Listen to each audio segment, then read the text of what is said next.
These guys are, hands down for me, and for most people I've made them for, better than mince pies. I'm kind of happy to put that as a guarantee.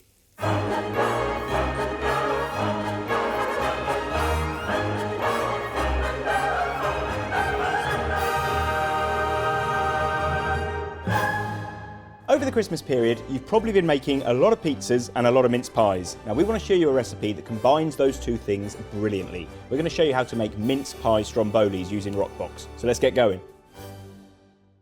So the first thing we're going to do for our mince pie strombolis is we're going to jazz up our mincemeat filling. This is just your kind of standard, bog standard jar of mincemeat filling. You'll find it in all the supermarkets. Traditionally, this was actually made with meat. This would have been a savoury thing eating mince pies back in medieval times. But as we became more wealthy and we had more and more spices and herbs, it became sweeter and sweeter and sweeter. And the only kind of nod to those medieval times is the suet that you still find that's present in there. So we've got 125 grams of mincemeat there. We're going to add 1 tablespoon of stem ginger syrup, and then we're going to add a tablespoon of booze. So I've got sherry here, but you could use anything you wanted. Rum is particularly good. So just give that a quick mix up, and now we're ready to roll out our dough to make our stromboli. So one of the things I love about this recipe is you can use kind of any sort of dough really. If you've got leftover dough, if you've made loads for a pizza party, and this is a couple of days old, this has been in and out of the fridge. And I'm just going to kind of flatten it out into a kind of rectangle. So I'll start with my hands, just to give myself that basic shape. And then, sacrilege to all our Neapolitan pizza experts, but we're actually going to go with a rolling pin here.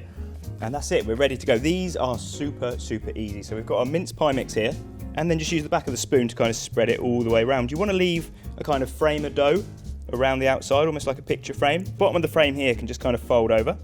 And then you're good to start rolling. And this was a 230 gram dough ball, and this will give us kind of six to 8 little strombolis. So we're going to grab a pizza wheel, just slice the first end bit off, and then just kind of a couple of inches each one, cut through with your pizza wheel.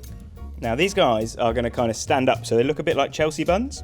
So just stand them up like that, and just pop them into a tray. So you might find a bit of filling falls out as you stand them up, or falls down the side. That's kind of all part of the fun of these, really. We want them to be quite rustic, if you like, quite messy. So Roccbox is preheated. That's been on 500 degrees or 900 degrees Fahrenheit for about half an hour now. And what we're going to do is turn the flame down to its lowest setting and pop these guys in for 6 minutes. So it's very important we turn the flame down to its lowest setting because of all the sugar that's in the mixture in the strombolis. It will start to burn and catch if we've got that on high flame, so don't forget. Okay, so these strombolis will be cooked in 6 minutes flat in Roccbox, so that's super fast and just enough time to make some chantilly cream. So I've got 200 grams of double cream here, and I'm going to add kind of half a cap of vanilla essence, and I've got 15 grams of icing sugar, which can just go straight in like that as well. When you're whisking cream, or in this case chantilly, but any sort of cream that you want to whisk, always a large bowl and a large whisk. You'll get a lot more aeration in there, and it should happen a lot quicker.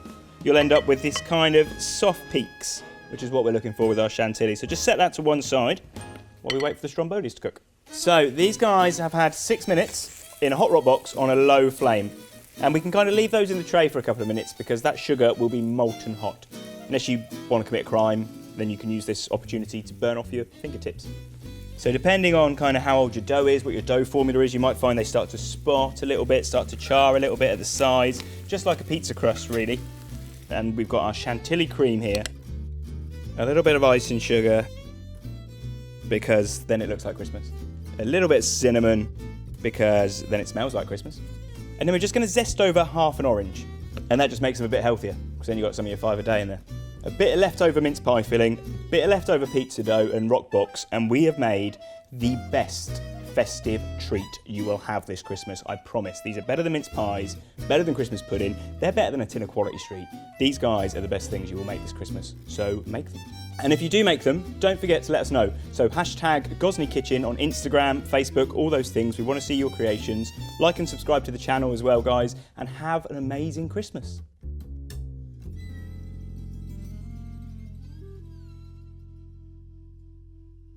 I think these are kind of a sharing thing, but they're not. You won't want to share them. You won't want to share them. That's right.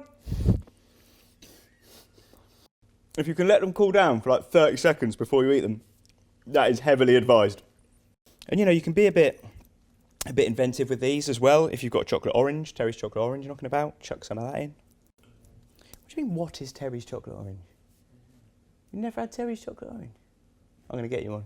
It's my favourite. Yeah, one of mine.